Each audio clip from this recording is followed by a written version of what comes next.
they have so much coming at them nowadays. I mean, there are so many things they're responsible for: the infrastructure, the security, the ERP environment, the data that is being fed into AI, the network, the management of the network is being handed over to them by some of the organizations that provide services. They don't do as much as they used to. I've seen a lot of, folks that are in IT that are retiring and leaving. I think they've really got a lot on their shoulders compared to what they had 5 years ago.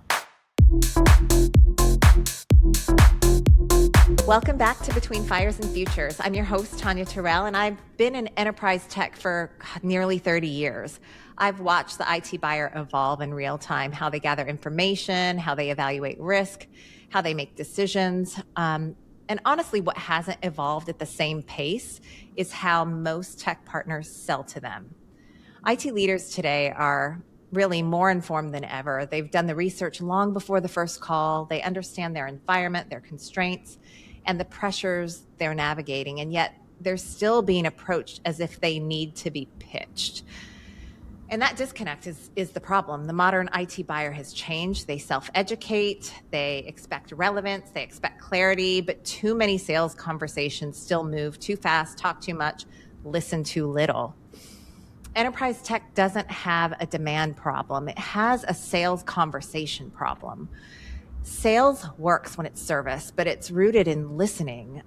When it's rooted in listening and asking high mileage questions and diagnosing before prescribing. And when that disappears, deals are gonna stall. Trust erodes, momentum dies quietly. And this is something I'm so passionate about because this is why we've built Technology Match the way we have and flipped our entire model in service to tech leaders. And that's why I wanted to have this conversation with these guests. You've heard from them before, Leslie Bonsett and Lara from Global Consulting Group. What makes them relevant here isn't a tactic or a script. It's how they engage. They listen, they stay curious, they treat selling as service, which makes them fantastic partners. And they approach sales truly with a heart of service. That's why our customers love them. That's also why they're a strategic partner. And today we're talking about how the IT buyer has evolved, why traditional sales motions are breaking down, and what it looks like when tech partners actually meet buyers where they are. So welcome back, ladies. I'm so excited to get into this conversation. We are too. Yeah, thanks a lot for having us. It's always such a pleasure to have you guys on. Let's talk about how the buyer has changed, because this is, I feel like I've had front row seats to this over the last couple of decades. What do you see that's different about today's IT buyer compared to 5 or 10 years ago?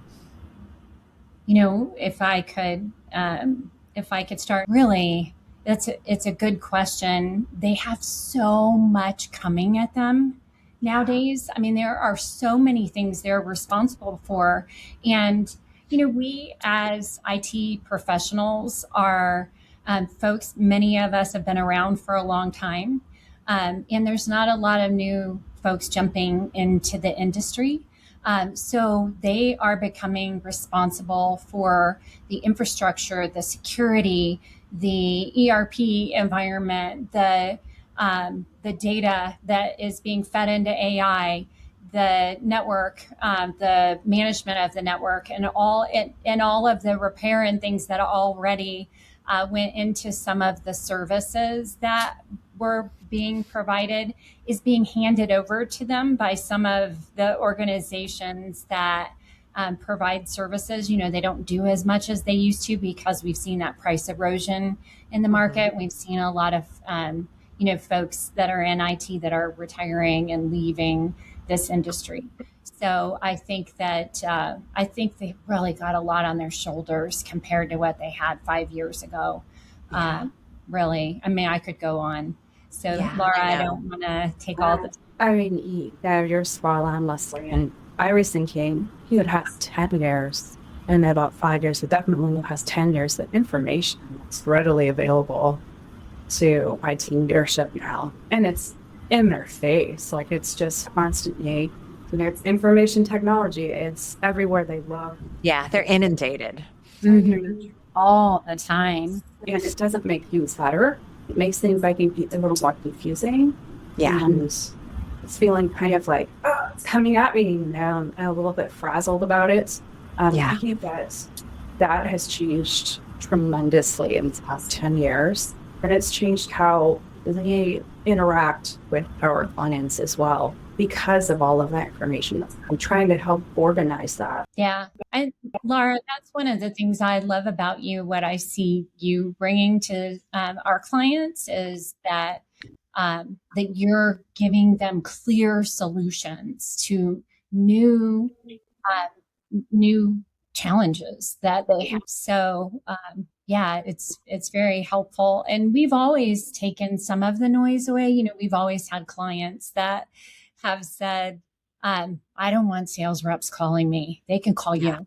You know, and they'll just give them my phone number and have them call our team, and then we'll work out, you know, do they have a solution that this client would be interested in? And then many times we get them in front of the client, but we know exactly what we're talking about.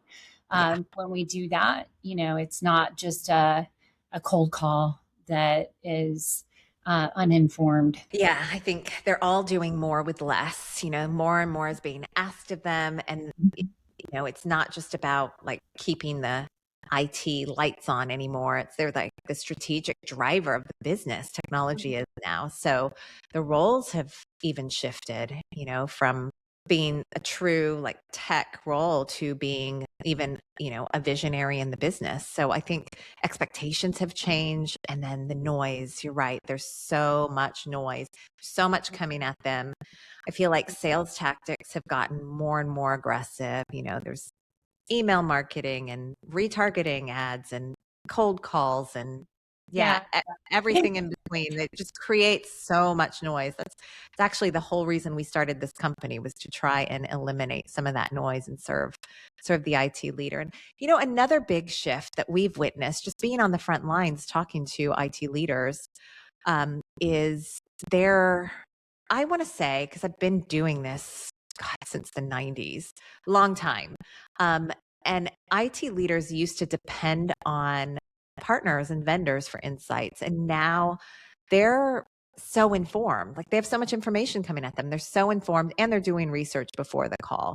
So, you know, you combine that with buying cycles are longer, decision-making teams are growing larger, trust is thinner, and noise is louder. That just creates an even more complex environment. And what I'm seeing is that, you know, IT leaders, decision makers, buyers, they've become more demanding. They expect more when they are in front of a technology partner. They're holding those partners more accountable to driving that value, because their time is so stretched, and because there's so much noise, and because they're so inundated with outreach. And so I think that fundamentally changes what they need from the conversation too, where, you know, maybe 10 years ago, they were happy to listen to pitches. And there was more sort of like sales rep trust, where that's eroded. And so they need something different from the conversation. So I'm curious, just from your experience in having those sort of partner conversations with tech leaders, what are you seeing in terms of, you know, what do they value most in a partner conversation today? Well, you're making me remember a recent conversation with a client that he's a vice president level of all technical services for a very large company. And he got pulled into a meeting where he said, you should have seen these guys. It was like this huge dog and pony show, and they're just dancing around, and I had no idea what they were talking about. Oh, no. No. And I thought, oh no, that's awful, you know, and he threw out a couple of words. Well, no one explained some of the changes that are going on in technology and in the offerings that are coming out, and some of the new organizations that are providing services. Like, no one explained that to him, and they just jump into very conversations that are very driven by acronyms and marketing words that have been created that no one understands. If they have, you know, if they haven't been in that environment, they don't know what that stuff is. You have to explain to them what you're talking about. Yeah. And, you know, in fairness to the folks that were in the pitch, they're inundated with it all day long, this information, for these new services to get it out there. And they had no idea. He had never heard of it before. There are some really interesting words, that are being used today that some of us hear all the time and some of us have never heard before. Yeah.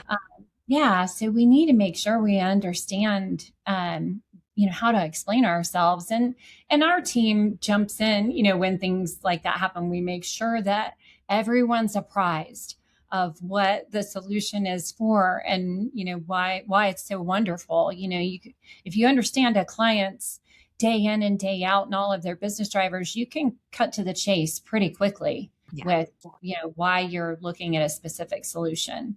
And then, if you want to understand more of the features and benefits after that, or if there are folks that are on the team that need to understand that, then we can get into that. But it was pretty funny.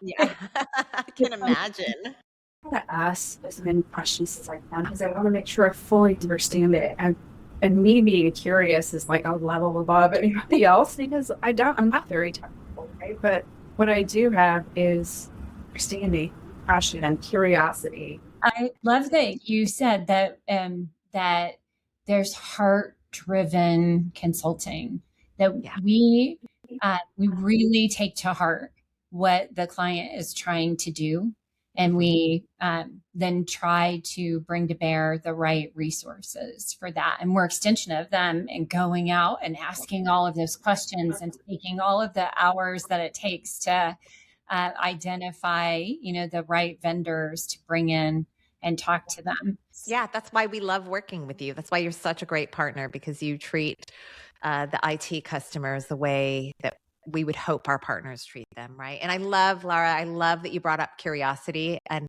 it is the number one, I don't even want to call it a skill, superpower that we teach our team that are setting those appointments and matchmaking those IT leaders to the right fit partners. We couldn't do that, and we couldn't deliver the quality of that connection, and we couldn't make the right match if they didn't have that skill, that superpower of curiosity. So, more than anything else, that I would say is the one skill that we really value is, can you get really curious? Like, get away from the script.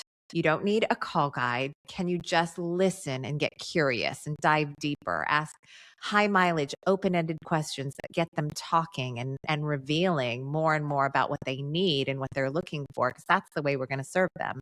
And so, when we do call reviews, when we do any training, more than tech training, more than, call process, the number one thing we really, really hone in on is curiosity. So I love that you brought that up. So authenticity, I think, is really important. I said it just comes natural, I think, to our team. We're just a very curious bunch, and I think we're so authentic about it that it tends to come across really well, I think.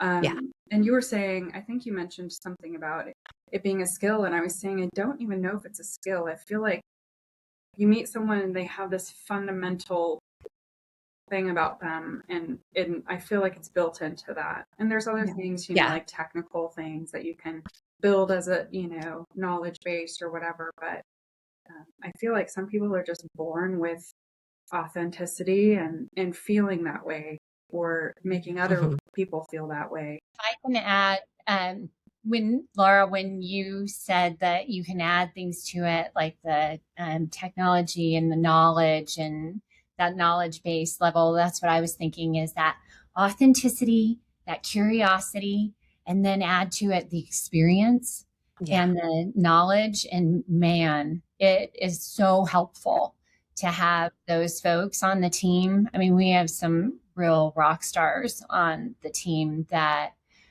when people meet them, they're like, wow, she's exactly what we needed to through this project. Yeah. Agreed. So I think we add those things together, and then, it's just an amazing asset. Yeah. Agreed. Yeah, I agree completely. And I think, IT leaders, they're not They've got so many vendors pitching to them, so many potential prospective partners pitching to them. They're not looking for that. They don't want to be pitched. They don't want to be sold to. They don't want to be inundated with outreach that they didn't ask for. And they really, really don't want to be sold to. They're looking for strategic allies. And, I think trust is now really the ultimate differentiator. So that curiosity and authenticity and empathy and follow through, those are really the new KPIs that are, those are the leading indicators that are going to convert. Doing what you say you're going to do is huge. Yeah. And that's something that means so much to me. Integrity is so big to me. If I tell someone I'm going to get back to them by a certain date, I do. If I tell someone I'm going to find you the answer, I will do everything I can to find that answer, because it really means so much to me that, to have that integrity about it. So yeah, that is what I love about your approach. And I think, if I could sum it up, it's that buyers they don't need to be convinced. They need to be supported, and that leads to the conversion, right? And I think you all are so good at that piece. It's just supporting that IT leader in their journey, wherever they are, whatever they need. I love one time, I think we were on a call, Leslie, and you said, we don't say no to anyone. We're going to get curious, understand before we say no to anyone. And so what I really hear you saying is that you earn the right to be heard by building that trust. And so when the conversation turns to what do they need, they trust you, they're going to buy from you. The other thing too that I was going to say, that I find how sales is right now, companies have started where you enter sales, you're working with one person. And that person's like, okay, let me get some more information. Okay, I'm going to pass you off to this other person that knows just a little bit more. And then they kind of get passed down the line. That person that knows a little bit more qualifies it, moves it into demo, who goes to another person. And then, they're signing the contract, and then they get another person. It's going to be their account manager or whatever. And I feel like it's aggravating almost to people. Like they're like, oh my gosh, who am I working with? Who should I reach out to? And, I feel like one thing that I think that consulting services like ours have is that, a lot of our people have been with GCG. I've been with GCG since 2012, and Leslie 2009. We've been here for so long, and we are that one person. So they don't have to work with anybody else. Like I'm here for them. I'm going to help them. And we have other people that are going to join in and help, but I'm always that person that they can reach out to and ask questions or anything that they need. That's how we're kind of structured. And I feel like that is reassuring, because I think clients are kind of over the feeling like they're this, like a marble rolling down the, the way. Yeah. People are like, inspecting, put it back, let it roll, Nobody wants to feel that way. And I feel like that is how businesses now kind of segment all of their different people. So you don't get just that one person. I work with maybe one or two different providers that I know that when I start and I introduce that person to the client, that's who they're going to work with. And I love it. That's what I'm attracted to. I want to bring them back in because they understand and they've been there for all the conversations, and we don't have to repeat anything. They understand. I understand. The client understands. So I don't know. I feel like that's one thing that has kind of changed in sales, and I don't know that it's doing anybody any favors. I feel like they should. Yeah, it doesn't sound probably like reconsider. it. Yeah. You mentioned the trust, Tonya. I think that, and you also mentioned before, I really believe in this, the strategic, like visionary partnering. That's what we believe in. We believe in getting invested in our partners and clients' visions. And then we remember everything we've talked about. So everything Lara's gleaning as she's expressing that curiosity, like we're not just coming in to sell a widget. We're coming in to help you with your strategic vision to develop the solutions that tie together to make your business function in a better way, or to create a new piece of business, or whatever that might look like. That's what we're trying to do. So we remember that you're using Salesforce and that you're trying to tie that to another program, that you're integrating that together. And then you need, that to feed into Microsoft or, whatever it is that Yeah. you might be utilizing. And then the network side of that is that you're storing that at XYZ or you're utilizing AWS for that. So, having someone who understands all of those pieces of the infrastructure that work together is very helpful, I think. And they just walk alongside you as you create the solutions to stand your business up. So I mean, that's how that trust is developed, and that's why the folks that just jump in and try to sell a widget, that's why they may not seem as invested as someone who's definitely investing in your vision for your business.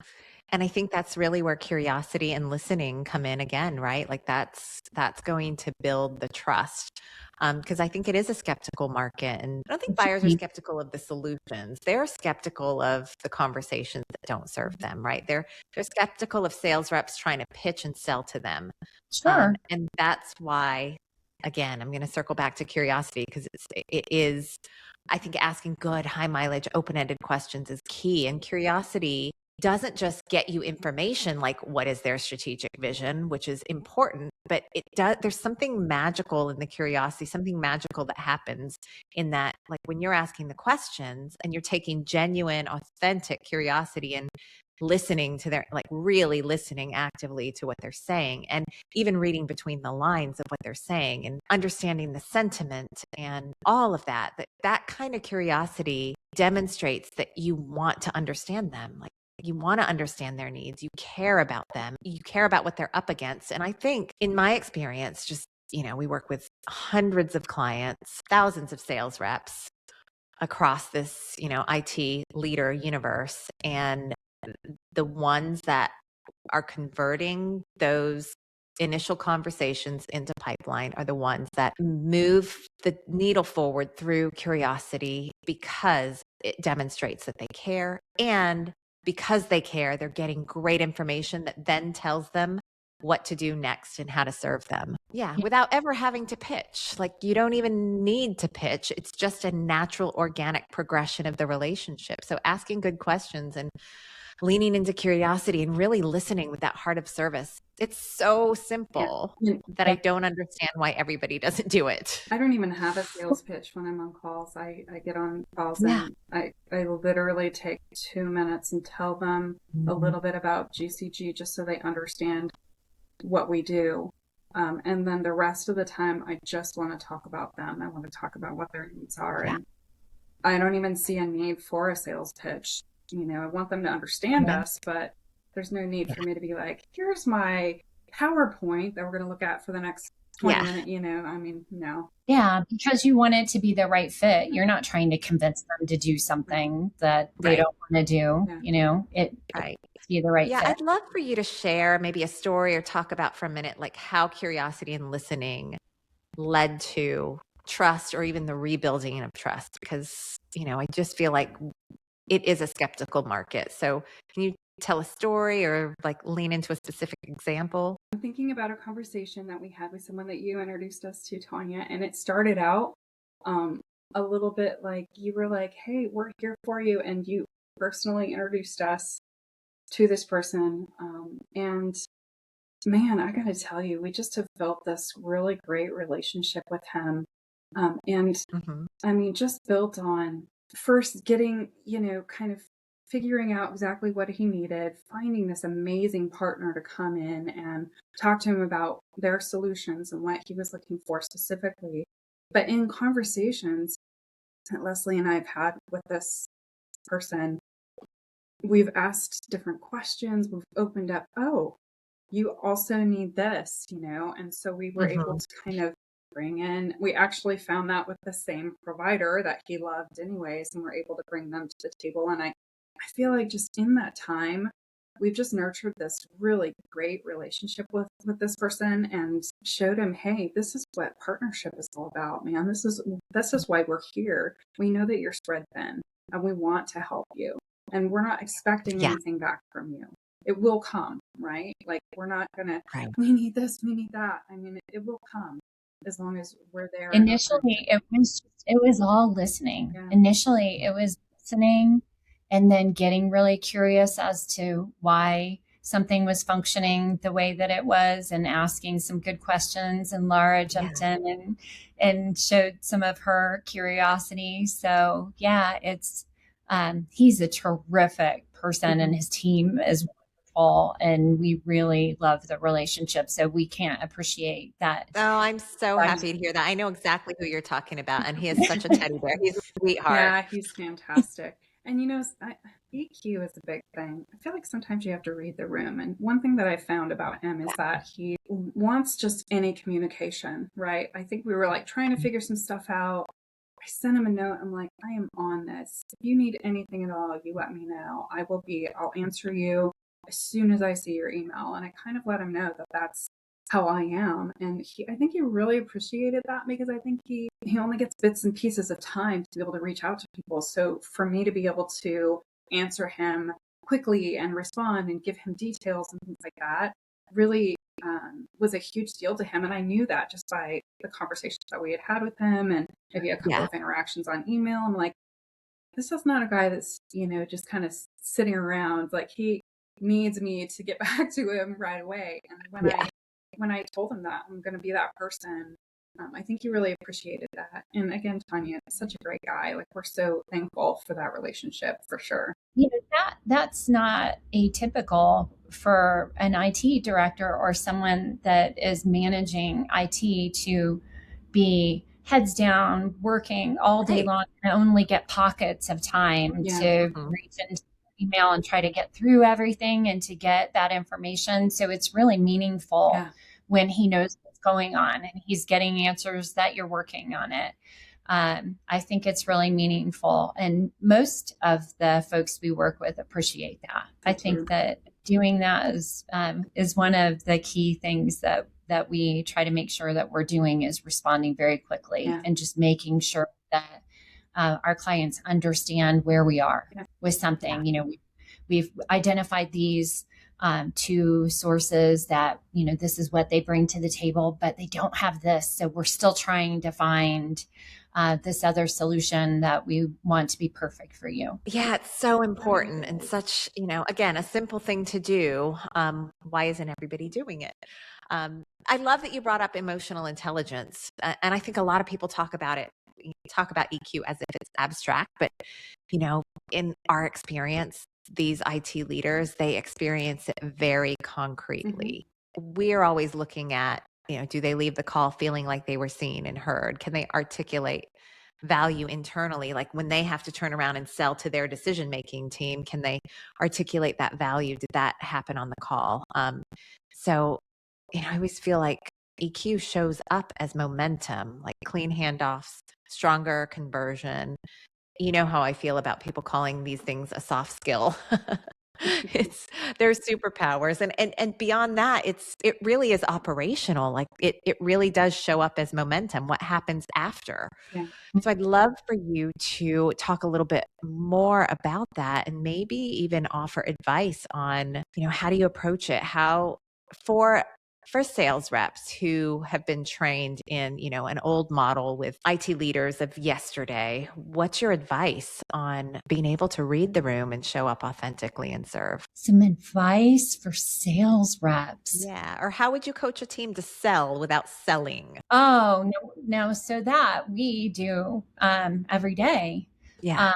And those skills that we were talking about, the listening superpower, the arming the client with the information that they need to sell to their management, or the information that they need to understand how they're going to meet their goals with the solution that they're potentially going to purchase.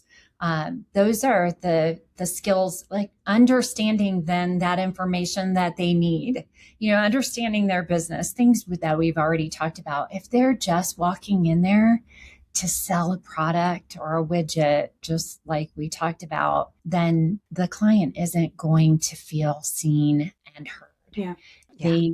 Yeah. They really need to try to understand what the client is trying to do. And may or may not have the right solution. We're pretty fortunate that we're sourcing from multiple solutions. So we aren't necessarily trapped into a product. So, just understanding where your product is a good fit. You may not have a product that fits everything. So, to be able to look for that is probably a really good skill as well. And to tell the client, this may not be the right product for you. And to have recommendations of something, gosh, you are definitely going to build trust. 100%. Yeah, you've done that before too. I think, when you are selling something, you walk into the room, what's on your mind is I need to sell this. But when you're a consultant or when you're curious, and we talked about being authentic, and you walk in a room, you're really listening. And when you are doing that, picking up on cues from people, their tone of voice, what they're saying, how they're saying it, maybe sighing heavily when they say something, or, you can hear those things if you're really paying attention. So, the advice that I would give a salesperson is don't be a salesperson. Just go in there and be authentic and really listen. Listen to what they're saying. Listen to the things they're not saying. Tone of voice, like I said, those things really come into play. And that's how you read a room, and I think I usually say too, because I'm a very bubbly person, just as is when I'm talking to people, I'm like, yeah. So I try to come in very neutral and match their tone, right? Because maybe they're having a day and they don't want somebody that's like jumping through the phone at them. And another thing that I do too is if I do say something silly or bubbly, I laugh at myself. And I make it understood that I have a sense of humor. I'm laughing at myself, I'll poke fun at myself if that's something, that I feel like can be a part of the conversation. And a lot of times I think it's really appreciated. They're like, oh, I'm like, I've had too much coffee, or whatever. And and they just laugh with me. They're like, haha. And, Tonya, I have this one client that I'm thinking of that we've done a POC. We've gone through so many things. And Leslie, you've been on this too. And he's very quiet, this guy. And he doesn't say very much.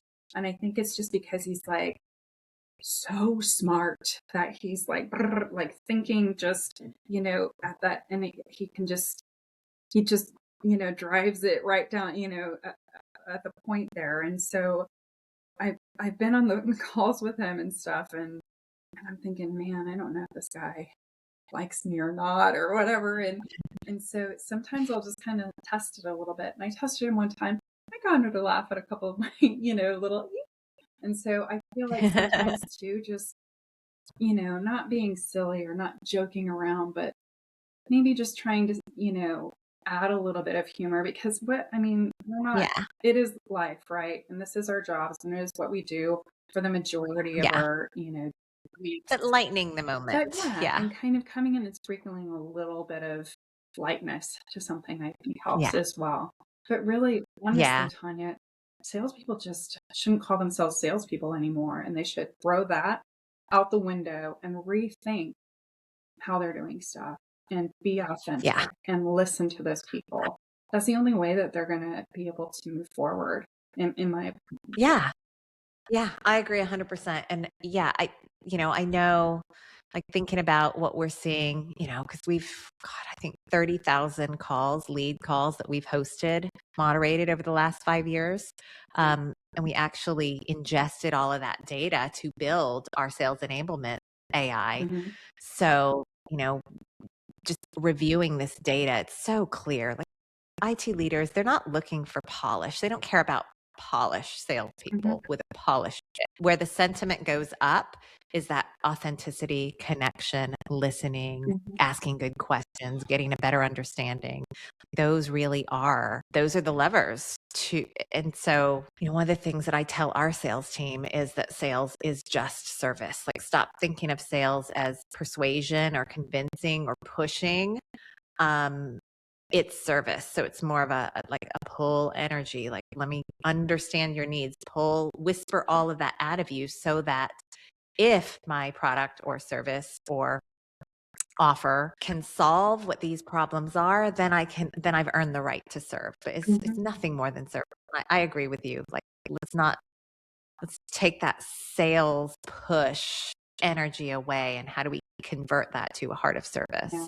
And that doesn't surprise me, Tonya, because I've done a lot of reading and research, over the years of sales. And even when you're working with a business and it's an IT leader in a business, it's not necessarily just a business decision. It is an emotional decision as well, because emotions are tied to it, right? I mean, you can't not have emotion in your job. It's impossible. Right. So I feel like that needs to play a part as well. And that doesn't surprise me that that's where, you see maybe some more engagement and things like that when they trust someone, or if you've earned the right to be in front of them, because I feel like that's earning that trust. And that kind of ties into that emotional part of the reason why I know I turn to people because emotionally, I'm like, oh my gosh, they were so great and they took care of me, but also just,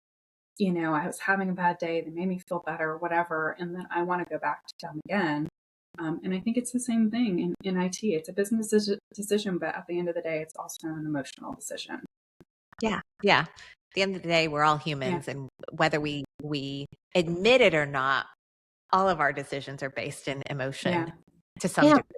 And I wanted to say, even if it is that they are becoming your champion, because they are going to have to take this to other organizations and sell the other organizations on it, or they're going to have to take it to their management and sell the executive team on it.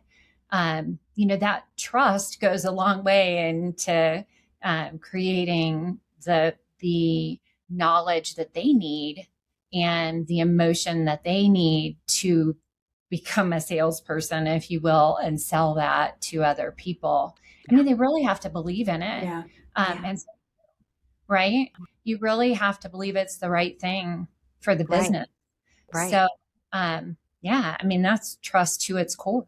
Right there. Yeah. I'd love for you to tell me a little bit about, what's happened when you've built a relationship that starts with service. Like, what does that look like? And what does that lead to? Because we've heard great client stories about this, and I'm sure you guys have some awesome ones. Yeah, I've been in the industry like you since the 90s, and some of my clients I've been working with since 1996. I mean, that's the kind of relationships that are built when you're creating trust and you're making sure you're aligned with their business and their vision and all of the new products that they're bringing to bear and any new facilities they're opening. I mean, we want them to succeed as much as they do. Even though we're not, we don't receive anything from stock prices or anything from that. We're so invested in their business. We have clients that we've been working with since about 2012 that they call us their GCG family. I love that. And one of the guys is a big burly guy, and boy, you did not want to get on the wrong side of him and the GCG family. Because you felt like there were going to be some, broken kneecaps or something. Many of our clients have been around for a long time, 15. I think the shortest tenure is probably 7 years or something like that. So, those are the kind of relationships that you build when you're coming with authenticity and an investment in their vision. The relationship just grows, especially if you're in sourcing and you can bring all kinds of solutions. And, then what they do is they say, okay, you did this, and we saved $1 million here. Let's go save $1 million over here now. Let's go look at this side of the budget now. So that's usually what happens. Yeah, it's a compounding effect. But service doesn't just close deals. It really just changes the quality of the relationship long after the sale. And it makes me think of like one of my favorite stories came out of just a catch-up call with a client. He'd actually retired and he just wanted to check in and see how we're doing. And then told me the story of, he was actually a client of the last business that I sold in 2015.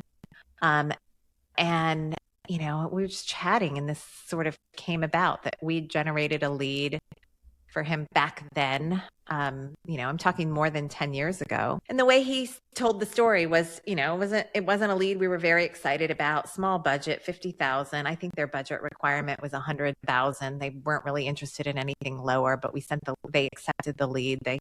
They went on the appointment, and they actually lost that deal. They didn't convert that particular deal, but they built a relationship with the customer and discovered that the customer had some other things going on where they really could serve. So they just approached the relationship with that heart of service. They got curious. How could they serve? If they're going to lose this deal, how else could they serve? And then they served those needs at that time. And that was, I think, about 10 years ago. So like I said, it was in my last business and I only caught up with him recently. And he said, they're still a customer today. He handed that relationship over when he retired, and they've done 7 to 8 million a year consistently over the last 10 years with them. So that one little $50,000 lead that none of the sales reps were really excited about, that he ended up coaching his sales team on service about, converted to about a 70, $80 million opportunity over the last 10 years. And that's impressive. Such a powerful story of, when you just approach it, you forget about what you're trying to sell to them and just come at it from service, you can expand those relationships into really profitable opportunities. Yeah, because they definitely want to work with you. They want to work with you in some way, somehow, going forward. So eventually there'll be business that comes from it. Leslie, I'm going to give you some kudos. Our team and Leslie both have this way of, when they are talking to our clients, they're not just, okay, what do you have going on? What kind of projects can we work on? It's more of like a deeper dive into the client services part, or helping with their billing, or what kind of problem do you have? Let's see if we can help you solve it. And they have taken that, next level. And I feel like one of the reasons why our clients love Leslie and the team so much is that has been such a strong force in helping them, resolve issues, and, where can we save you money, and, what kind of issues are you having? Okay, we're going to jump in, we're going to help, and we're going to do it. And we're not expecting anything for it, but it's helped nurture that relationship and grow it and strengthen it. And I feel like that's one of the biggest strong points, Leslie, of GCG and our clients, is that they know that, they can bring us an issue and we're going to help them resolve it no matter what. Even if there's nothing in it for us, just because we know them and we care about them. So it sounds silly, but it's very true. It is so simple, but then trust is built.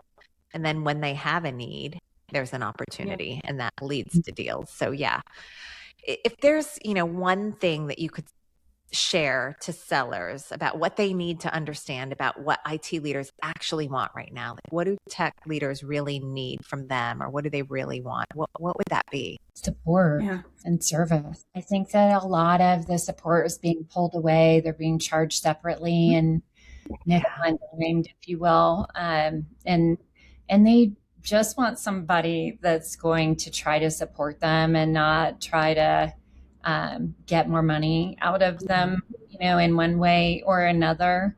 So I think they really need the support, the additional resources to help them. We're really seeing that right now, that with all the work that they have and ahead of them, with all the changes that are going on in IT, it's very helpful if they can just try to even get out of the box and support maybe a little more than their role even says that they should. Yeah. So, yeah, that's what I would I say. agree 100%. Yeah. I was going to say the exact same thing. There's something missing in the market right now. To Leslie's point, support isn't just something that you get anymore when you purchase a solution. A lot of times you have to pay on top of it, or you're getting subpar support, or it's outsourced and it's not great support. And there's so many. Yeah, I mean, we've kind of fit in there as that missing puzzle piece, if you will. GCG just in general. I feel like we can kind of step in and be that. And another thing too is I would say being an advocate for the client. So, it's hard, I guess, if you work for a provider and you're in sales for me to give them that advice. But I feel like, I said it in the beginning, being an advocate for our clients, I think is very, very important. And we talked about it a little bit, putting their needs ahead, right? So if I can't find something for a client, just recently I had to send an email to a client, say, hey, these two providers I think would be great for you. Unfortunately, I don't work with them, but here's their links to their website. If there's anything else that I can help you with, I'll do it. I feel like just having those conversations sometimes are the best way to earn trust and for that person to be like, hey, that was really cool. She didn't need to do that, but she did. So, yeah. And they remember that and they trust you. So the next time they have a need, they're probably going to call. Yeah. If you could redesign the buyer-seller relationship for the next decade, what would it look like? It would have us in it. 100%.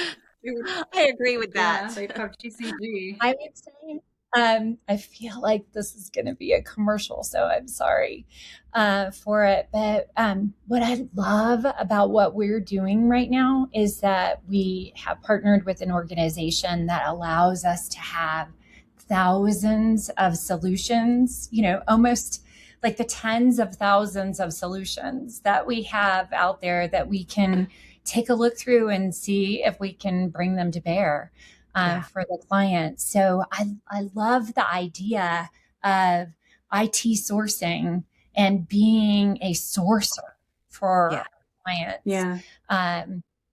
So, I mean, that's what I would envision it to look like, that where you're not trying to sell a product ever. You're a consultant, you're learning what their business is, and you're becoming an IT sourcer for them. Yeah. I mean, I know I said include GCG, but I think if companies knew that we exist, because a lot of times I get on a lot of calls and I'm like, have you ever heard of a technology consulting firm before? Well, yeah. Well, this is how we work, and I explained to them and they're like, oh, I've never heard of that. I think if people really understood the value of having a company like GCG come in and help them, I feel like that would be ideal, right? And to Leslie's point, become that procurement team for them. So anytime that they have, needs or anything that they need whatsoever in IT, they're going to, pick up the phone, dial GCG. Or walk alongside their procurement team, providing the answers that they need. I have a really strong partner in procurement with a client, and he came to me one day and said, I'm bonused on when we save money. And I was like, okay, well, I'm here to save you money then. Let's get you a bonus. Yeah. And then he came back after we had achieved that many years, and he got great bonuses. And he said, what I'd really love to do is, some of these things you're telling me about where you're talking about saving money, I think we could win an award in the company if we save enough money. And then it just became my mission. I was like, we're going to win you this award. We're going to find this way. Yeah. And he actually retired. And then I picked it up with the people that were, his new counterparts. They didn't have any idea that he was working on it. And I was like, hey guys, he thought you guys would win an award with this. So we need to figure out, I think that we should look at this a little more closely. Yeah. So, I love that he shared that with you, bonuses and awards. I love that. Yeah. And that just goes to show the kind of relationships that you build, right? So, I think, the buyer has evolved, the IT leader and I'm witnessing this in real time. They're continuing to evolve. And it's so clear to me, sales only works now when it evolves from persuasion to service, and from talking or pitching to listening, from pitching to helping those IT leaders do their internal job better. And that's our whole mission, is we want to quiet. There's just too much noise, and I want the future to be quieter and more intentional and less performative and far more effective. And that's why you guys are such great partners, because you're so aligned in how you serve. And I so appreciate you both and all of GCG for that. Thank you. Appreciate it. Really, I love working with you guys. I mean, back at you. Your team is just amazing, Tonya. I think I've told you that a few times. I will share with them, and they're so ready to send more. So you just have to let me know. So any last thoughts that you want to leave with? Well, before I give you last thoughts, I'm like, well, send them over. We're ready. Oh yeah, we will. Good. We'll turn it up. Now, so my last thoughts would be just to share. I mean, we're constantly evolving and trying to find new ways to bring value to our clients and any new clients that we might find. So, bringing more and more solutions and better solutions and amazing new offers are the things that I'm working on a daily basis. Yeah. And I'm so excited about the new things that we're doing. I think that you're going to be shocked in the future. Yeah. Okay. What this conversation really shows is that the future of selling isn't louder tactics or smarter scripts. It's alignment. It's service. Yes, AI and modern tools will continue to support sales teams. They'll help surface patterns, highlight where conversations break down, and reinforce better listening. We've built our own tool, Match IQ, to help guide our clients to sell in this way that we've been talking about. But even with all of that, the deciding factor will still be human. The leaders who win in the next era, they won't be the loudest sellers. They'll be the most aligned partners, the ones who understand how modern buyers actually make decisions, the ones who know how to listen, ask better questions, and serve the reality buyers are actually navigating inside their organizations. So if you're an IT leader listening, this is what great partners look like. And this is how you recognize them. And if you're on the selling side, this is the opportunity to show up differently, to earn trust in a world that's oversold and underserved. Yeah. And if you want to work with partners like GCG, head to technologymatch.com and search for GCG or Global Consulting Group, or reach out to our team. We'll connect you with these incredible women. But thank you for spending time with us. We'll see you in the next episode. Lara, Leslie, thank you so much. Thanks, Tonya. Take care.